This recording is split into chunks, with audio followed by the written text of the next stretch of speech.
ഇനി നെക്സ്റ്റ് നമുക്ക് വരുന്ന ടോപ്പിക്കാണ് റിസർച്ച് അപ്രോച്ചസ്. അപ്പോൾ എന്തൊക്കെയാണ് ഈ റിസർച്ച് അപ്രോച്ചസ്? ഇത് മെയിനായിട്ട് 2 ബേസിക് റിസർച്ച് അപ്രോച്ചസ് എന്ന് പറയുന്നത് ക്വാണ്ടിറ്റേറ്റീവ് റിസർച്ച് അപ്രോച്ചും ക്വാളിറ്റേറ്റീവ് റിസർച്ച് അപ്രോച്ചും. നമുക്കറിയാം ക്വാണ്ടിറ്റേറ്റീവ് റിസർച്ച് എന്താണ്, ക്വാളിറ്റേറ്റീവ് റിസർച്ച് എന്താണ്, ടൈപ്സ് പഠിക്കുന്ന സമയത്ത് നമ്മൾ പഠിച്ചതാണ്. ക്വാണ്ടിറ്റേറ്റീവ് റിസർച്ചും ക്വാളിറ്റേറ്റീവ് റിസർച്ചും. ഇതിൽ ഈ റിസർച്ച് അപ്രോച്ച് പറയുന്ന സമയത്ത് എന്താണ് quantitative research approach and qualitative research approach? ഇപ്പോൾ ക്വാണ്ടിറ്റേറ്റീവ് റിസർച്ച് എന്ന് പറയുന്നത് നമുക്കറിയാം, it is a statistical based research approach or research അല്ലേ. സ്റ്റാറ്റിസ്റ്റിക്കൽ ബേസ്ഡ് ആണ്, അല്ലെങ്കിൽ ക്വാണ്ടിഫൈ ചെയ്യുന്ന അല്ലെങ്കിൽ ക്വാണ്ടിറ്റേറ്റീവായിട്ട്, അതായത് നമ്പേഴ്സ് നമുക്ക് എണ്ണാവുന്നതും അല്ലെങ്കിൽ നമ്പേഴ്സിലേക്ക് വരുന്ന ഇതിനെയാണ്, അല്ലെങ്കിൽ ക്വാണ്ടിറ്റേറ്റീവ് ഫോമിലേക്ക് നമുക്ക് കൺവേർട്ട് ചെയ്യാൻ പറ്റുന്നതിനെയാണ് നമ്മൾ എന്ത് പറയുന്നത്, ക്വാണ്ടിറ്റേറ്റീവ് റിസർച്ച് എന്ന് പറയുന്നത്. It helps to generalise result from a sample to the population of interest ആണ്. അപ്പോൾ ഇവിടെ വരുന്നത് എന്ന് പറഞ്ഞിട്ടാണെങ്കിൽ അവർക്ക് എന്ത് ചെയ്യാം, അനലൈസ് ചെയ്യാം നമ്പേഴ്സ് വിത്ത് സ്റ്റാറ്റിസ്റ്റിക്കൽ മോഡലാണ് to see what the data tells the. അപ്പോൾ സ്റ്റാറ്റിസ്റ്റിക്കൽ മോഡലൊക്കെ വെച്ചിട്ട് നമുക്ക് ഈ ഒരു ഡാറ്റേനെ അതിന് അനലൈസ് ചെയ്യാൻ പറ്റുമെങ്കിൽ അതിനെയാണ് എന്ത് പറയുന്നത്, ക്വാണ്ടിറ്റേറ്റീവ് റിസർച്ച് എന്ന് പറയുന്നത്. ഇവിടെ ഈ ക്വാണ്ടിറ്റേറ്റീവ് റിസർച്ചിൽ എന്ന് പറഞ്ഞിരിക്കുകയാണെങ്കിൽ they do they research on a predetermined hypothesis. അവിടെ പ്രീ ഡിറ്റർമൈൻഡ് ഹൈപ്പോത്തസിസിൻ്റെ ബേസിലാണ് ഇവരെന്ത് ചെയ്യുന്നത്, റിസർച്ച് ചെയ്യുന്നത്. പിന്നെ ഡാറ്റ കളക്ട് ചെയ്യുന്നത് ഒരുപാട് ടെക്നിക്കായിട്ടുള്ള സ്റ്റാറ്റിസ്റ്റിക്കൽ അനാലിസിസിലൂടെയാണ് ഇതാക്കുന്നത്, കടന്നു പോകുന്നത്. സ്ട്രക്ചേർഡ് ടെക്നിക്സ് സച്ച് ഓൺലൈൻ ക്വസ്റ്റ്യനെയേഴ്സ് വരുന്നുണ്ട്, ടെലിഫോൺ ഇൻ്റർവ്യൂസ് ഒക്കെ അവർ ഡാറ്റ കളക്ഷന് വേണ്ടി യൂസ് ചെയ്യുന്നു. ഇതിനൊക്കെ സ്റ്റാറ്റിസ്റ്റിക്കൽ അനാലിസിസ് ചെയ്യാൻ പറ്റുന്നുണ്ട്. അപ്പോൾ സ്റ്റാറ്റിസ്റ്റിക്കൽ ബേസ്ഡ് ആയിട്ടുള്ളൊരു ടെക്നിക്കാണ് ഈ ക്വാണ്ടിറ്റേറ്റീവ് റിസർച്ച് എന്ന് പറയുന്നത്.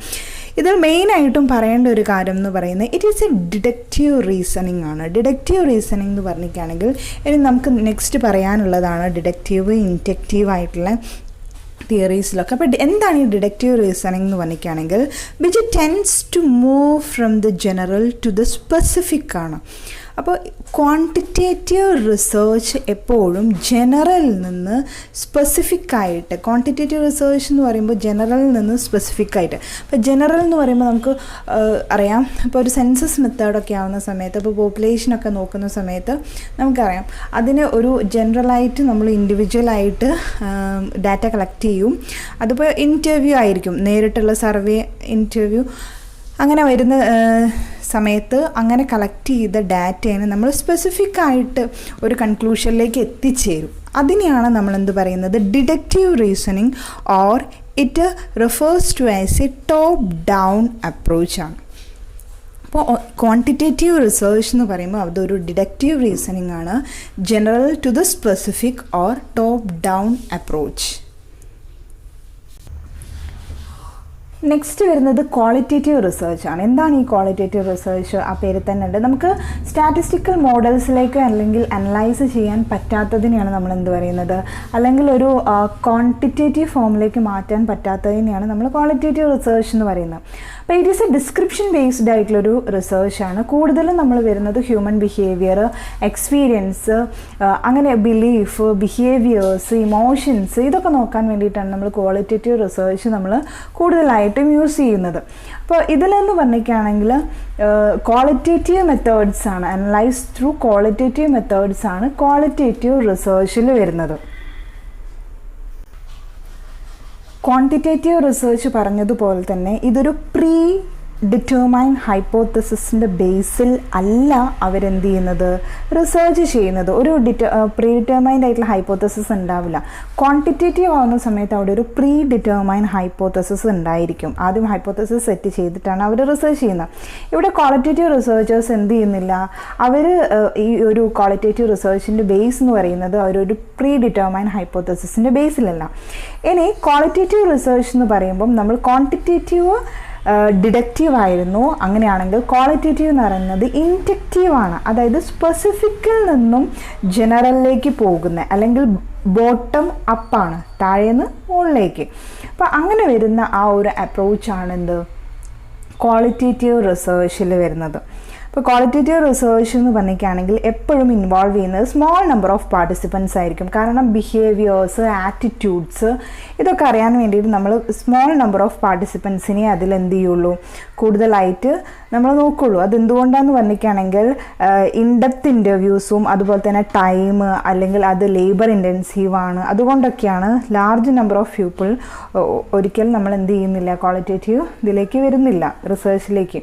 അപ്പോൾ സ്മോൾ നമ്പർ ഓഫ് പാർട്ടിസിപ്പൻസിനെ നമ്മൾ അതിൽ ഉൾപ്പെടുത്തുന്നുള്ളൂ ഈ ഒരു ക്വാളിറ്റേറ്റീവ് റിസർച്ചിലേക്ക് വരുന്നത്. അപ്പം ഇതൊരു ഇൻറ്റക്റ്റീവ് ആയിട്ടുള്ള റിസർച്ചാണ്. Move from the specific to the general, then bottom up അപ്രോച്ചാണ്. ഇതാണ് മെയിനായിട്ട് വരുന്ന രണ്ട് research approach, qualitative research approach and quantitative research approach.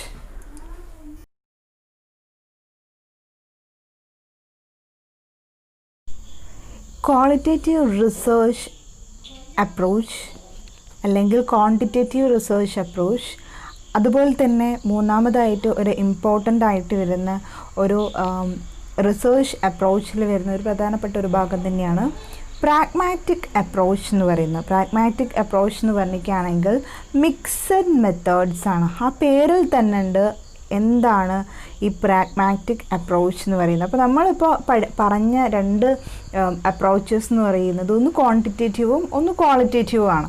അപ്പോൾ ക്വാണ്ടിറ്റേറ്റീവിനും അതിൻ്റേതായിട്ടുള്ള ലിമിറ്റേഷൻസ് ഉണ്ടാകും, ക്വാളിറ്റേറ്റീവിനും അതിൻ്റേതായിട്ടുള്ള ലിമിറ്റേഷനും. ഏതൊരു മെത്തേഡിനും എന്തുണ്ടാകും, ലിമിറ്റേഷൻസ് ഉണ്ടാകും. അതിൽ നിന്ന് വരുന്നതാണ് ഈ മിക്സഡ് മെത്തേഡ്സ്. അപ്പോൾ രണ്ടും കൂടിയും കമ്പൈൻ ചെയ്തിട്ട് നമ്മൾ ഉപയോഗിക്കുന്നതിനെയാണ് നമ്മൾ പറയുന്നത് പ്രാഗ്മാറ്റിക് അപ്രോച്ച് എന്ന് പറയുന്നത്. The pragmatic approach to science involves using the method which appears best suited to the research problem and not getting caught up in philosophical debates about which is the best approach. അപ്പോൾ using the മെത്തേഡാണ് which appears best suited to the research problem. Research പ്രോബ്ലത്തിന് ഏറ്റവും സ്യൂട്ടായിട്ടുള്ള ഒരു method നമ്മൾ use ചെയ്യുക. അത് qualitative ആയിക്കോട്ടെ ക്വാണ്ടിറ്റേറ്റീവ് ആയിക്കോട്ടെ. ഇനി അതിൽ പറയുന്നത് freedom to use any of the methods ആണ്. അതായത് ഓരോ മെത്തേഡ്സിനും അതിൻ്റേതായിട്ടുള്ള ലിമിറ്റേഷൻസ് ഉണ്ട്. Every method has its limitation and that the different approaches can be complementary എന്നാണ് പറയുന്നത്. അതുകൊണ്ട് നമുക്ക് എന്ത് ചെയ്യാം, ഇതിനെ നമുക്ക് മിക്സ് ചെയ്തിട്ട് നമുക്ക് യൂസ് ചെയ്യാൻ പറ്റും. ഡിഫറെൻറ്റ് ടെക്നിക്സിന് സെയിം ടൈമോ അല്ലെങ്കിൽ വൺ ആഫ്റ്റർ അനദറോ, അതായത് ഒരേ സമയത്ത് തന്നെ രണ്ടും ഉപയോഗിക്കാം, അല്ലെങ്കിലോ വൺ ആഫ്റ്റർ ദ അതർ ആണ്. ഒന്ന് ഉപയോഗിച്ച് കഴിഞ്ഞിട്ട് മറ്റേത് ഉപയോഗിക്കുക. കമ്പയർ ചെയ്യാൻ വേണ്ടിയിട്ട് നമുക്ക് ക്വാണ്ടിറ്റേറ്റീവ് ഉപയോഗിക്കാം. ഡിസ്ക്രിപ്റ്റീവായിട്ട് ഉപയോഗിക്കുമ്പോഴാണ് നമ്മൾ ക്വാളിറ്റേറ്റീവ് ഉപയോഗിക്കുന്നത്. അതിനെ കമ്പയർ ചെയ്യാൻ വേണ്ടിയിട്ട് നമുക്ക് എന്ത് ചെയ്യാം, ക്വാണ്ടിറ്റേറ്റീവ് മെത്തേഡ്സ് ഉപയോഗിച്ച് കമ്പയർ ചെയ്യാം. ഇനി ഇങ്ങനെ മിക്സ് ചെയ്ത് ഡിഫറെൻറ്റ് അപ്രോച്ച് മിക്സ് ചെയ്ത് ഉപയോഗിക്കുമ്പോൾ നമുക്ക് അവിടെ കിട്ടുന്ന ഒരു അഡ്വാൻറ്റേജിനെയാണ് നമ്മൾ എന്ത് പറയുന്നത്, ട്രയാങ്കുലേഷൻ എന്ന് പറയുന്നത്. ട്രയാങ്കുലേഷൻ.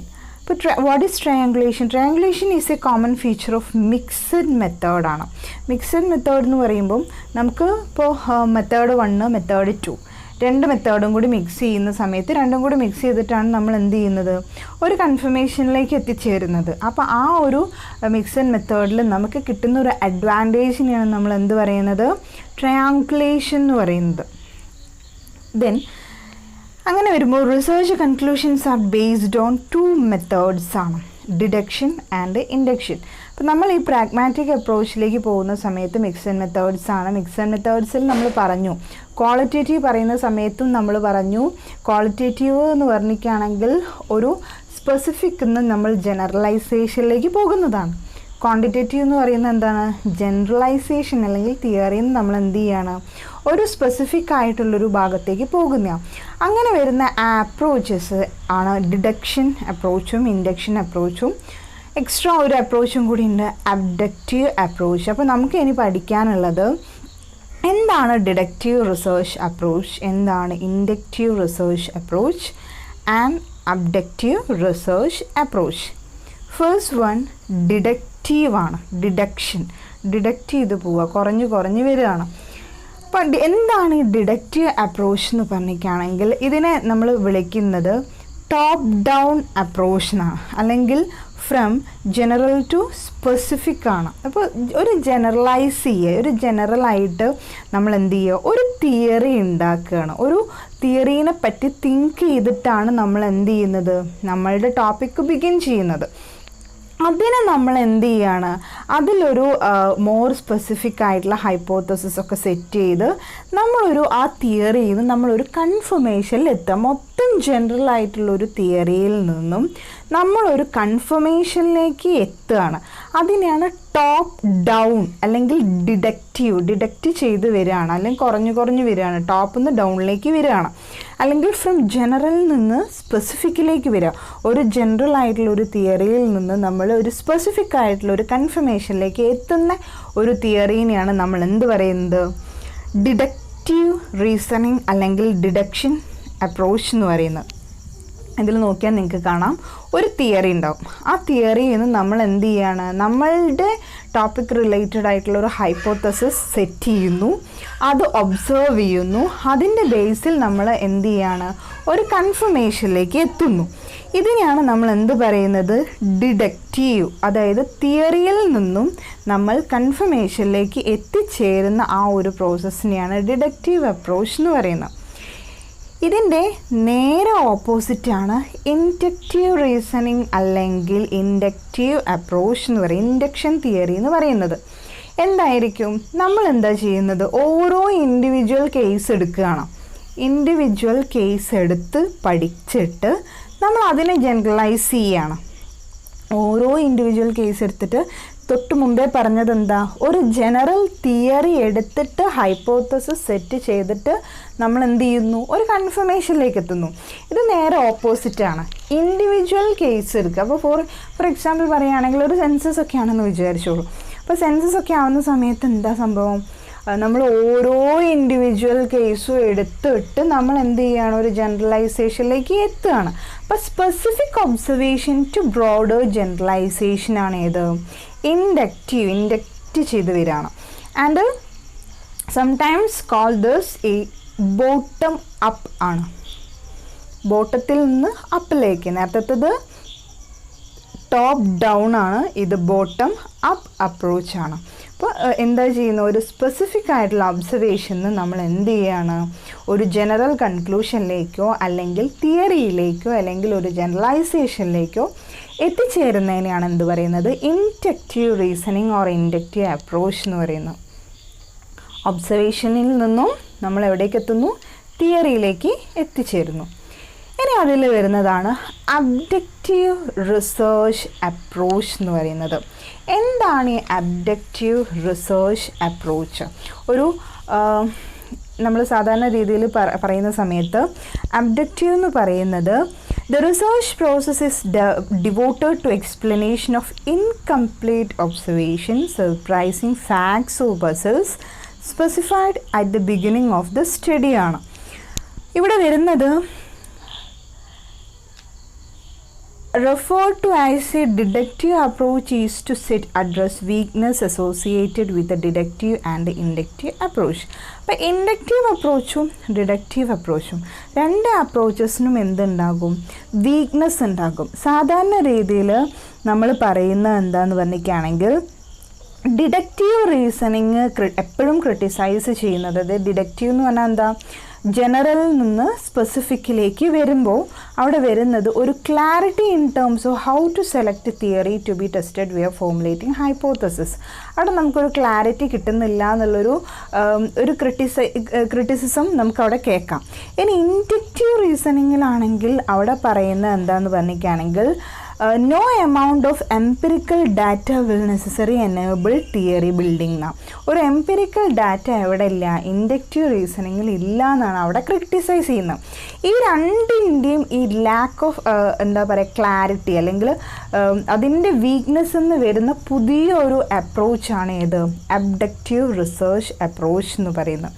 അപ്പോൾ അബ്ഡക്റ്റീവ് റിസർച്ച് അപ്രോച്ചസ് എന്ന് പറഞ്ഞിരിക്കുകയാണെങ്കിൽ സിമ്പിളായിട്ട് നമുക്ക് പറയാവുന്നത് ഇൻകംപ്ലീറ്റ് ഒബ്സർവേഷൻ. നമ്മളെപ്പോഴും ഇൻഡക്റ്റീവ് ആണെങ്കിലും അല്ലെങ്കിൽ ഡിഡക്റ്റീവ് ആണെങ്കിലും നമ്മൾ ഓരോ കേസ് എടുത്ത് അതിനെ ഹൈപ്പോത്തസിസ് സെറ്റ് ചെയ്തിട്ടൊക്കെയാണ് പഠിക്കുക. പക്ഷേ അബ്ഡക്റ്റീവ് റിസർച്ച് അപ്രോച്ചസ് എന്ന് പറയുന്നത് ഒരു ലോജിക്കൽ ഇൻഫറൻസിൻ്റെ ബേസിലാണ്, ലോജിക്കാണ്. അതായത് ഒരു സ്പെസിഫിക് ആയിട്ടുള്ള ഒരു ഇൻകംപ്ലീറ്റ് ആയിട്ടുള്ള ഒരു കാര്യത്തിൽ നിന്ന് നമ്മൾ ഒബ്സർവ് ചെയ്തിട്ട് ഗസ് ചെയ്യാണ്. ആ ഗസ്സിനെയാണ് എന്ത് പറയുന്നത്? അബ്ഡക്റ്റീവ് റിസർച്ച് അപ്രോച്ച് എന്ന് പറയുന്നത്.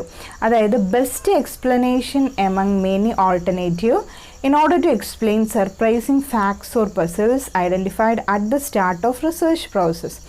അതായത് ഇതിൽ വരുന്നത് എന്താണ്? Best explanation among many alternative. കുറേ ഓൾട്ടർനേറ്റീവ്സിൽ ഏറ്റവും ബെസ്റ്റ് ഏതാണ് നമുക്ക് തോന്നുന്നത്, നമുക്ക് ഗസ് ചെയ്തിട്ട് നമ്മൾ പറയുന്നതിനെയാണ് എന്ത് പറയുന്നത്? അബ്ഡക്റ്റീവ് റീസണിങ് എന്ന് പറയുന്നത്. അബ്ഡക്റ്റീവ് റീസണിങ് എന്ന് പറയുന്നത് ഇൻകംപ്ലീറ്റ് ഒബ്സർവേഷന് നമ്മൾ ബെസ്റ്റ് പ്രഡിക്ഷനാണ് അബ്ഡക്റ്റീവ് എന്ന് പറയുന്നത്. മേ ബി ട്രൂ ആവാം. ഇനി ഡിഡക്റ്റീവ് റീസണിങ് ആണെങ്കിൽ എന്തായിരിക്കും? സ്പെസിഫിക് കൺക്ലൂഷനാണ്. ജനറൽ റൂളിൽ നിന്ന് സ്പെസിഫിക്കിലേക്ക്. അപ്പോൾ കൺക്ലൂഷൻ ഈസ് ഗ്യാരണ്ടീഡ് ട്രൂ ആയിരിക്കും.